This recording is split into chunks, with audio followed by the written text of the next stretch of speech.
नमस्कार मेरे प्यारे साथियों, एक बार फिर से मैं आप सभी का स्वागत करता हूं आपके अपने YouTube चैनल शाक्या जी जीके क्लासेस पर। दोस्तों मैं आज एक बार फिर से आप सभी के सामने हाजिर हूं एक और नई धमाकेदार वीडियो के साथ। दोस्तों आज हमारा पहला मॉक टेस्ट है। दोस्तों जी हाँ दोस्तों, हम जो मॉडल पेपर सॉल्व कर रहे थे अब हम वहां से मॉक टेस्ट स्टार्ट करेंगे। दोस्तों हमने कितने 15 मॉडल पेपर सॉल्व कर लिए। जिन्होंने नहीं देखे वो वीडियो के डिस्क्रिप्शन में ये देख लीजिए। दोस्तों अगर आप लोगों को दोस्तों यूपी पुलिस कांस्टेबल में सिलेक्शन लेना है ना, तो आपको ये मॉक टेस्ट भी कंटिन्यू देखने पड़ेंगे जब तक एग्जाम चलेंगे, और मॉडल पेपर भी देखने पड़ेंगे। पूरा का पूरा पेपर फंसेगा दोस्तों इन्हीं मॉडल पेपर और मॉक टेस्ट से। दोस्तों ठीक है दोस्तों, अब बिना देरी करे शुरू करते हैं अपनी वीडियो को पूरा अंत तक जरूर वॉच करना, हर क्वेश्चन इंपोर्टेंट है। क्वेश्चन नंबर 401 देखिए, सिंधु घाटी की सभ्यता में घोड़े के अवशेष कहां मिले हैं? कमेंट करिएगा। कालीबंगा में, वाणावली में, लोथल में या फिर सुरकोटड़ा में? सभी बच्चे बताएंगे। आज ये पहला मॉक टेस्ट है दोस्तों, जल्दी से शेयर करिए इस वीडियो को जितना हो सके। ठीक है, पहला मॉक टेस्ट है। मैं आशा करता हूं आप सभी लोग हर एक क्वेश्चन का जवाब कमेंट सेक्शन में देंगे, अंत में बताएंगे किसने कितने क्वेश्चन सही किए। पूरा का पूरा दोस्तों पेपर फंसेगा। दोस्तों आप लोग बस कंटिन्यू बेसिस पर मॉक टेस्ट और मॉडल पेपर लगाते रहिए। इस प्रश्न के लिए आप लोग बिल्कुल कौन सा ऑप्शन टिक करेंगे? D option. जी हाँ दोस्तों, सुरकोटड़ा। सिंधु घाटी की सभ्यता के घोड़े के अवशेष सुरकोटड़ा में मिले। दोस्तों ये सुरकोटड़ा कहाँ है तो आप ध्यान रखेंगे दोस्तों, ये गुजरात के कच्छ में स्थित है। एक हड़प्पीन स्थल है दोस्तों, गुजरात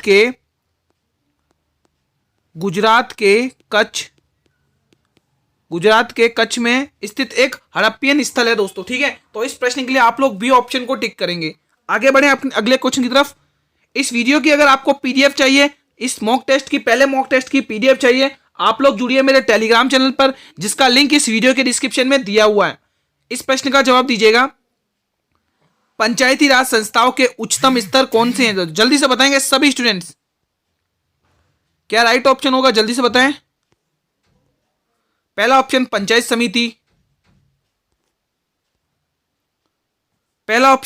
समिति, दूसरा जिला परिषद, तीसरा ग्राम पंचायत है पंचायत, चौथा इनमें से कोई नहीं। कमेंट करिए दोस्तों, ये चार ऑप्शन आपके लिए। जल्दी से बताइए इस प्रश्न के लिए जवाब।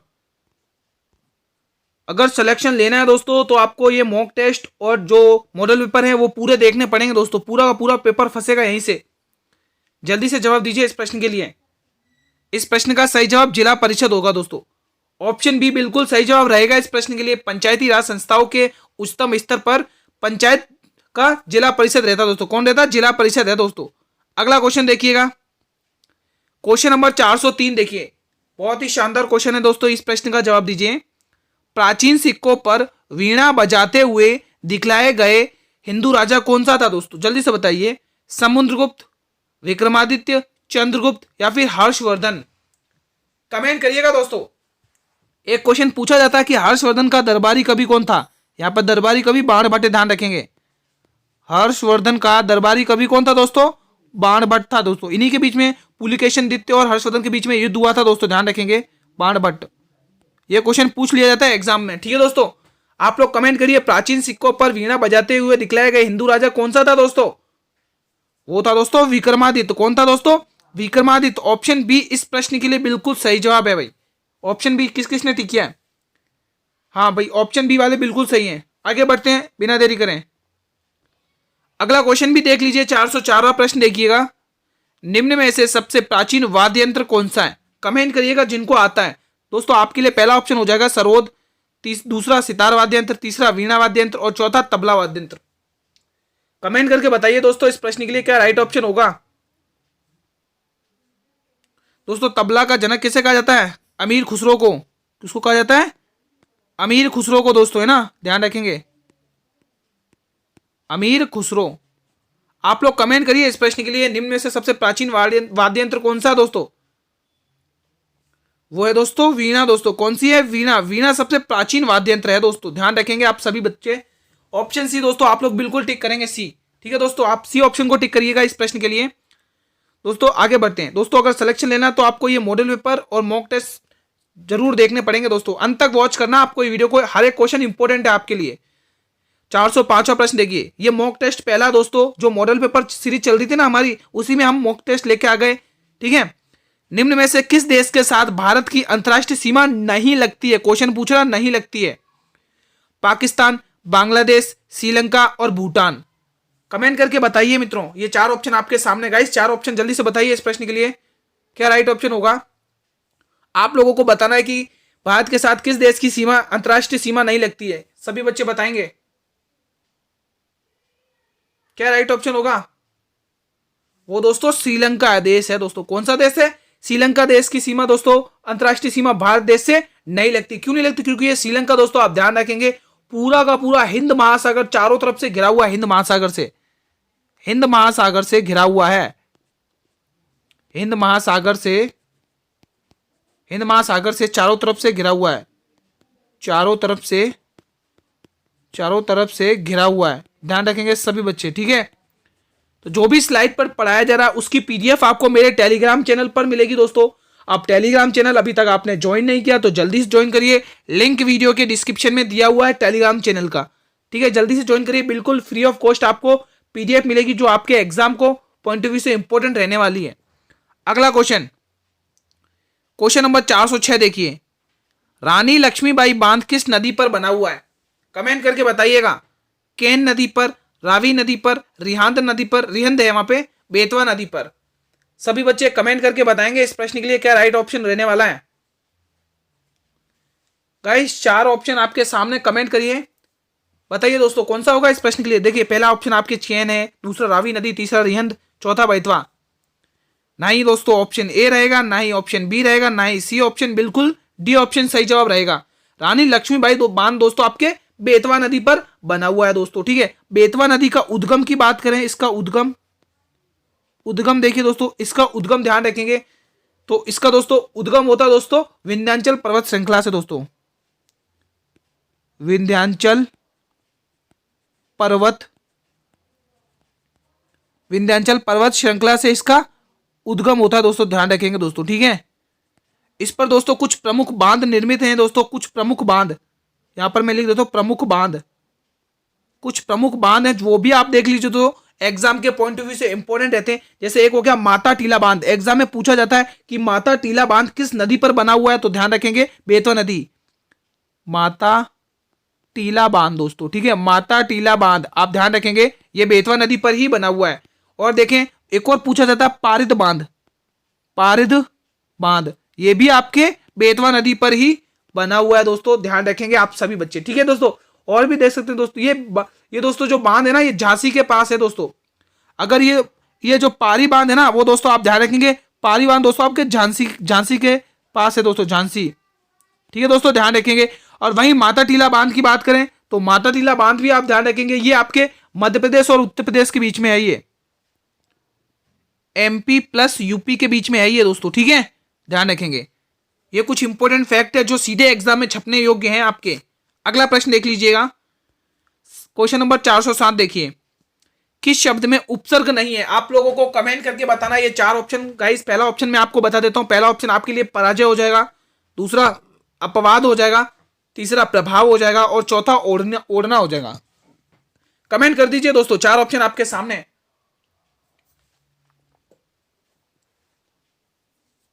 सभी बच्चे बताएंगे इस प्रश्न के लिए किस शब्द में उपसर्ग नहीं है, जल्दी से बता दीजिए सभी बच्चे। उपसर्ग किस शब्द में नहीं है, सभी मेरे स्टूडेंट बता देंगे। उपसर्ग दोस्तों आपके पराजय में है, पराजय में है तो ये तो नहीं होगा, अपवाद में भी है, प्रभाव में भी है, लेकिन ओढ़ना में नहीं है, तो यही बिल्कुल प्रश्न के लिए सही जवाब रहेगा। जी हाँ दोस्तों, ओढ़ना में दोस्तों, जो ओढ़ना शब्द के अंदर दोस्तों ना प्रत्यय लगाकर ये शब्द बना हुआ है। कौन सा प्रत्यय लगाकर बना हुआ है? ना प्रत्यय लगाकर ये शब्द बना हुआ, ओढ़ना, ना प्रत्यय, ठीक है दोस्तों, ध्यान रखेंगे। तो इसमें भी उपसर्ग है, इसमें भी उपसर्ग है और इसमें भी उपसर्ग है, लेकिन ओढ़ना शब्द में उपसर्ग नहीं है, तो यही हमारे प्रश्न के लिए बिल्कुल सही जवाब जाएगा। अगला क्वेश्चन देख लीजिए 408, निम्न में से किस खेल के मैदान का आकार सबसे बड़ा है दोस्तों? कौन सा खेल है दोस्तों? बेसबॉल, फुटबॉल, क्रिकेट, पोलो। जल्दी से बताइए दोस्तों, किस खेल में मैदान का आकार सबसे बड़ा रहता है? सभी बच्चे बताएंगे। बेसबॉल भी नहीं होगा, फुटबॉल भी नहीं होगा, क्रिकेट भी नहीं होगा, क्रिकेट होता लेकिन इतना नहीं है, पोलो होगा दोस्तों। क्या होगा? पोलो होगा, बिल्कुल डी ऑप्शन सही जवाब जाएगा आपके लिए दोस्तों।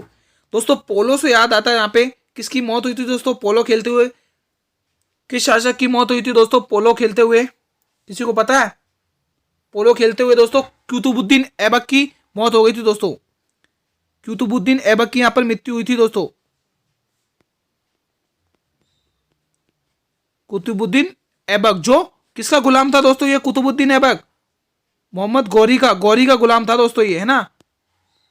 ठीक है, कुतुबुद्दीन ऐबक गौरी का गुलाम था दोस्तों, ध्यान रखेंगे। फिर इसका गुलाम कौन आता है? इल्तुतमिश आ जाता है ना।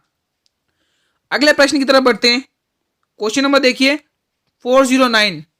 उत्तर प्रदेश का कौन सा जिला सर्वाधिक राज्यों की सीमा स्पर्श करता है? बहुत ही शानदार ये क्वेश्चन है। पहला ऑप्शन रहेगा सोनभद्र, दूसरा बरेली, तीसरा गोरखपुर और चौथा चित्रकूट। जल्दी से बताएं, उत्तर प्रदेश का कौन सा जिला सर्वाधिक राज्यों की सीमा को स्पर्श करता है? दोस्तों 4 ऑप्शन आपके लिए, जिसमें से मैं आपको पहला ऑप्शन बताता हूं, सोनभद्र है। ठीक है, दूसरा ऑप्शन बरेली है और तीसरा ऑप्शन गोरखपुर है और चौथा ऑप्शन चित्रकूट है। जवाब दीजिए। इस प्रश्न के लिए दोस्तों आप क्या टिक करेंगे? ऑप्शन डी तो पहले ही गलत कर देता हूं, ऑप्शन डी नहीं होगा, ऑप्शन बी भी नहीं होगा, ऑप्शन सी भी नहीं होगा, ऑप्शन ए बिल्कुल सही जवाब है। जी दोस्तों, उत्तर प्रदेश का सोनभद्र जिला दोस्तों सर्वाधिक राज्यों के साथ सीमा स्पर्श करता है। 4 राज्यों के साथ सर्वाधिक सीमा स्पर्श करता है दोस्तों। कितने? 4 राज्यों के साथ। ठीक है, ऑप्शन ए बिल्कुल सही जवाब रहेगा। अगला क्वेश्चन देख लीजिएगा, क्वेश्चन नंबर 410 देखिए। जयप्रकाश नारायण किस पार्टी से जुड़े थे? सोशलिस्ट पार्टी, किसान सभा, कम्युनिटी पार्टी या फिर जस्टिस पार्टी? कमेंट करके बताइएगा दोस्तों। इस प्रश्न के लिए हम क्या टिक ऑप्शन करें? 4 ऑप्शन दोस्तों आपके सामने, जिसमें से पहला दोस्तों आपको मैंने बता दिया सोशलिस्ट पार्टी है। ठीक है, दूसरा आपके किसान सभा है और तीसरा आपके कम्युनिटी पार्टी है और चौथा आपके लिए जस्टिस पार्टी है। आप लोग जवाब दीजिए इस प्रश्न के लिए। दोस्तों ये वही क्वेश्चन है जो आपको यूपी पुलिस कांस्टेबल एग्जाम में सिलेक्शन दिलाएंगे। जो मैं वही क्वेश्चन पढ़ा रहा हूं जो आपके एग्जाम में आएंगे दोस्तों। पढ़े वही जो एग्जाम में आए।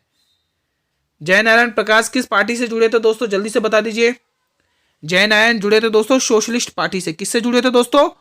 सोशलिस्ट पार्टी से। ऑप्शन ए बिल्कुल सही जवाब रहेगा। इसमें ना ही ऑप्शन बी रहेगा, ना ही ऑप्शन सी रहेगा, ना ही ऑप्शन डी रहेगा। ऑप्शन ए बिल्कुल सही जवाब रहेगा। जयप्रकाश नारायण किस पार्टी से जुड़े थे? ये जुड़े थे आपके सोशलिस्ट पार्टी से जुड़े हुए थे। बिना देरी करे बढ़ते हैं अगले क्वेश्चन की तरफ। अगला क्वेश्चन देखिए दोस्तों, ब्रिटिश सरकार ने महात्मा गांधी जी को कौन सी उपाधि दी थी दोस्तों? कमेंट करिएगा दोस्तों। केसर ए हिंद की उपाधि, द राइट ऑनरेबल की उपाधि, हिंद केसरी की उपाधि या फिर राय बहादुर की उपाधि? कमेंट करिएगा दोस्तों, क्या राइट ऑप्शन होने वाला है दोस्तों? इस प्रश्न के लिए क्या राइट ऑप्शन होगा? ब्रिटिश सरकार ने महात्मा गांधी जी को कौन सी उपाधि दी थी? सभी बच्चे बताएंगे कमेंट सेक्शन में। ना ही राय बहादुर है, ना ही हिंद केसरी है, ना ही राइल एट ऑनरेबल है। कौन सी उपाधि दी थी? केसर ए हिंद की उपाधि दी थी दोस्तों ब्रिटिश सरकार ने महात्मा गांधी जी को दोस्तों। ठीक है, और यही उपाधि दोस्तों महात्मा गांधी ने वापस कब करी थी? जब जलियांवाला हत्याकांड हुआ था। जब जलियांवाला बाग हत्याकांड हुआ था ना, जलियांवाला बाग हत्याकांड। जब जलियांवाला बाग हत्याकांड हुआ था दोस्तों, तब क्या हुआ था कि महात्मा गांधी जी ने ये उपाधि वापस कर दी थी दोस्तों। वापस लौटा दी थी दोस्तों, ये उपाधि वापस लौटा दी ये उपाधि दोस्तों। ठीक है, जब जलियांवाला बाग हत्याकांड हुआ था तब महात्मा गांधी जी ने ये वापस उपाधि लौटा दी थी। अगले क्वेश्चन की तरफ बढ़ते हैं। क्वेश्चन नंबर 412 देखिए। किसने महिलाओं के लिए वामा बोधनी पत्रिका निकाली थी दोस्तों? बहुत ही शानदार ये क्वेश्चन है। पहला ऑप्शन राजा राम मोहन रॉय, दूसरा ऑप्शन रविंद्रनाथ टैगोर, तीसरा ऑप्शन केशव चंद्र सेन और चौथा ऑप्शन ईश्वर चंद्र विद्यासागर। सभी बच्चे बताएं इस प्रश्न के लिए हम क्या राइट ऑप्शन टिक करें? किसने महिलाओं के लिए वामा बोधनी पत्रिका निकाली थी? जल्दी से बताएंगे। वामा बोधनी पत्रिका किसने निकाली थी दोस्तों? दोस्तों ये 4 ऑप्शन आपके सामने है। इसमें आपसे पूछा गया है कि महिलाओं के लिए वामा बोधनी पत्रिका किसने निकाल दी थी? भाई जल्दी से बता दीजिए आप लोग, जल्दी से। ये निकाली थी दोस्तों, आप ध्यान रखेंगे, केशव चंद्र सेन ने। दोस्तों ये किसने निकाली है? केशव चंद्र सेन ने दोस्तों वामा बोधनी पत्रिका निकाली थी दोस्तों। अब केशव चंद्र सेन दोस्तों जो बंगाल के समाज सुधारक थे दोस्तों। ये कौन थे दोस्तों? बंगाल के, ध्यान रखेंगे आप लोग, बंगाल के समाज, ठीक है, बंगाल के समाज सुधारक थे।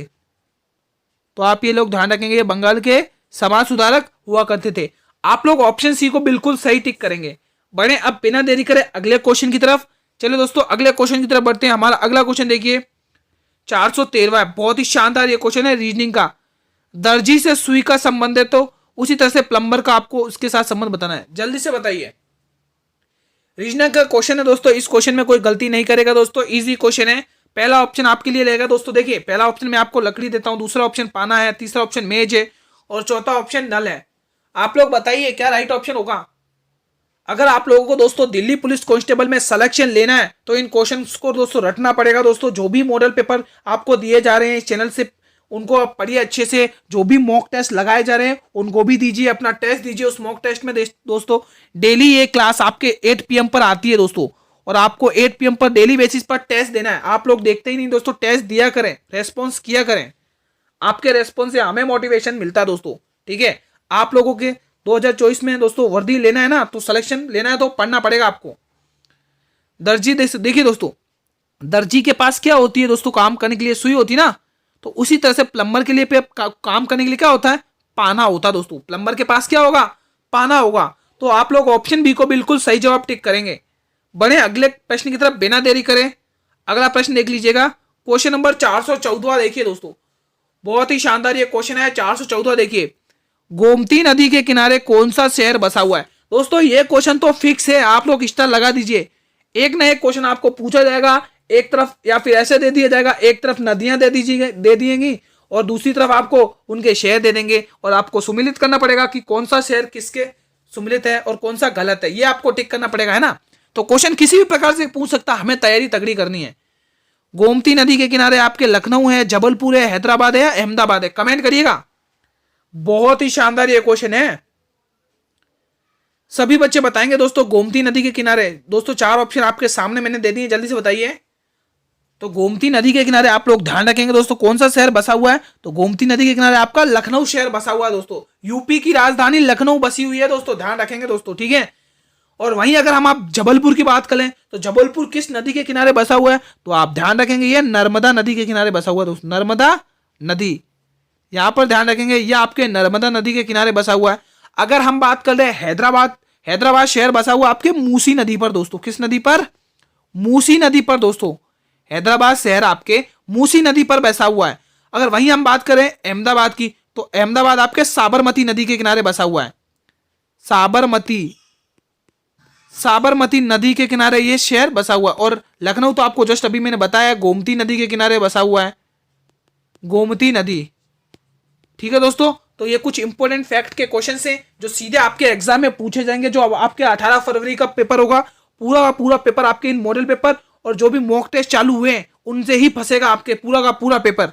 अगला क्वेश्चन नंबर 415 देख लीजिएगा, केंद्रीय गुप्तचर प्रशिक्षण स्कूल कहां पर स्थित है। बहुत ही शानदार ये क्वेश्चन है, जवाब दीजिए।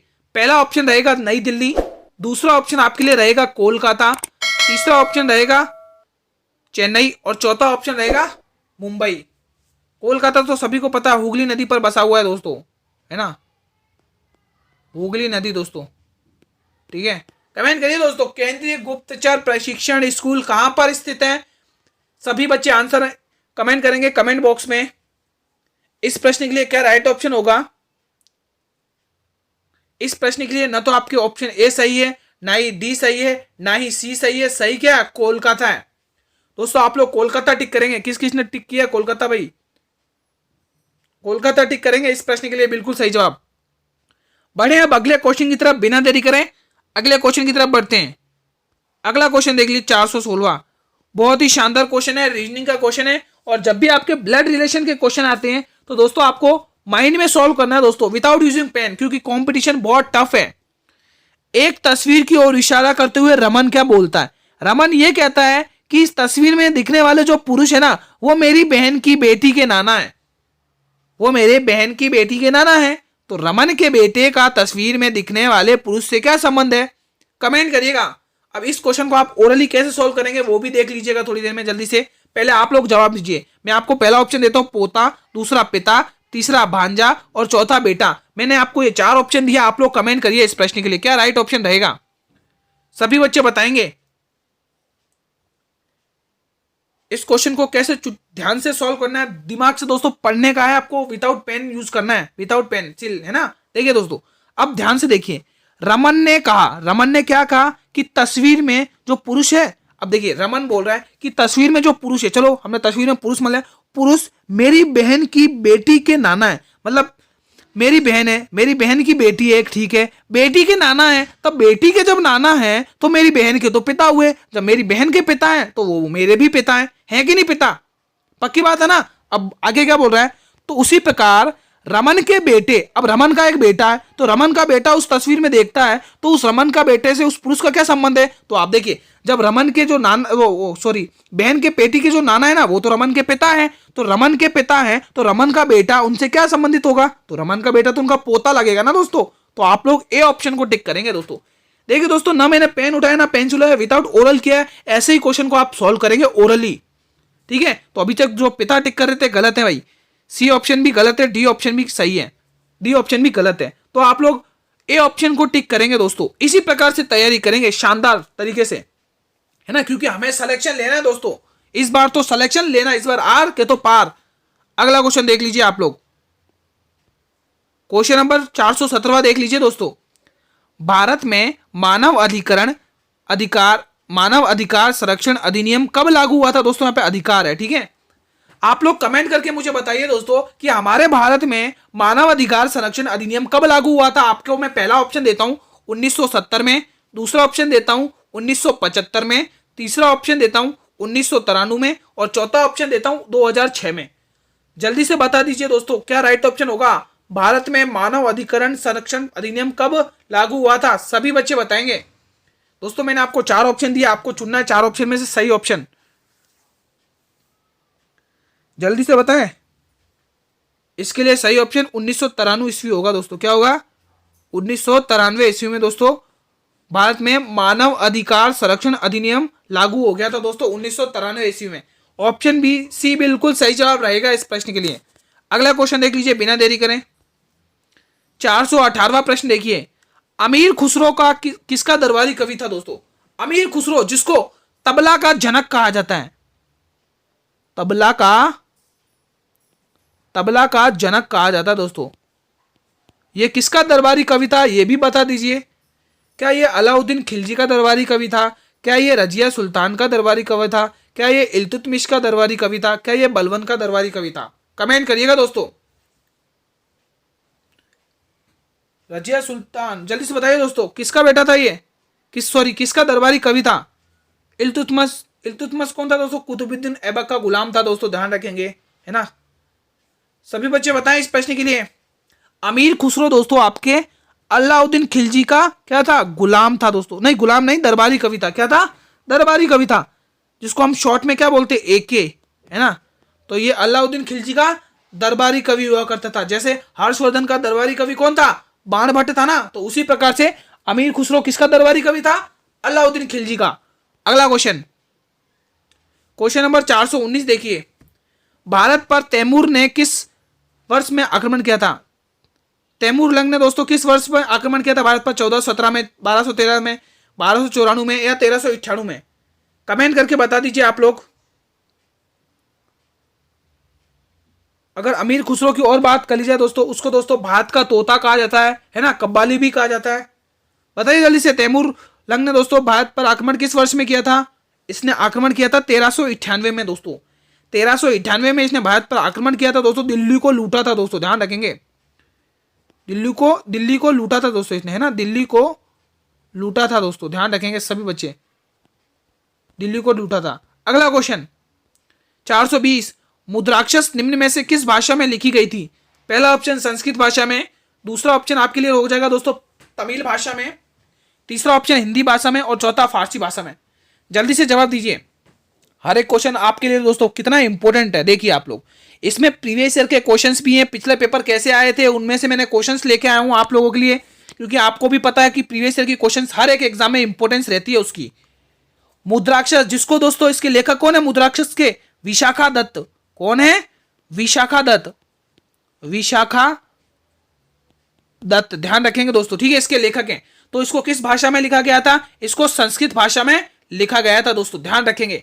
बढ़े अब अगले क्वेश्चन की तरफ, अगला क्वेश्चन भी देख लीजिएगा। 421वां, स्वतंत्र भारत पत्र पत्रिका के संस्थापक कौन थे, जल्दी से बताइए कौन है। जवाहरलाल नेहरू, अरविंद घोष, मोतीलाल नेहरू या फिर एनी बेसेंट? कमेंट करके बताइए मित्रों, इस प्रश्न के लिए राइट ऑप्शन क्या रहेगा? स्वतंत्र समाचार पत्र पत्रकारिता के संस्थापक कौन है? तो first prime minister of India Jawaharlal Nehru, तो वही पत्रकारिता के संस्थापक माने जाएंगे। क्या माने जाएंगे? कौन माने जाएंगे दोस्तों? ये तो आपके first prime minister of India है ना, तो समाचार पत्रकारिता के संस्थापक मोतीलाल नेहरू है दोस्तों। कौन है? मोतीलाल नेहरू है। ऑप्शन सी बिल्कुल सही जवाब रहेगा इस प्रश्न के लिए।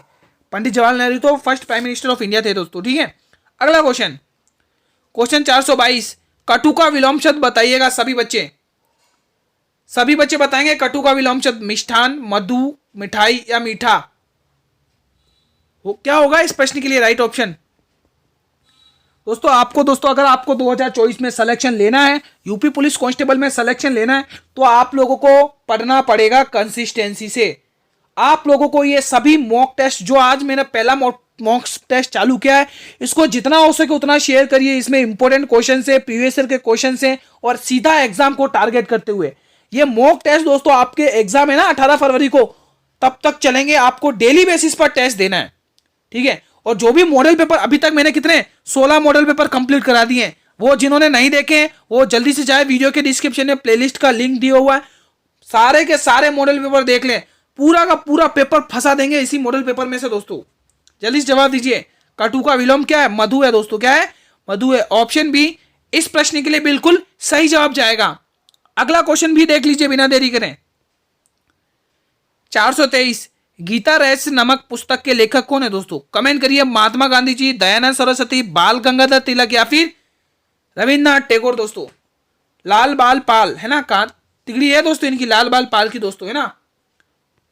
महात्मा गांधी जी दोस्तों जिन्होंने नमक सत्याग्रह तोड़ा था दोस्तों, अंग्रेजों का ये कानून तोड़ा था दोस्तों है ना। सभी बच्चे बताएं गीता रहस्य नामक पुस्तक के लेखक कौन है?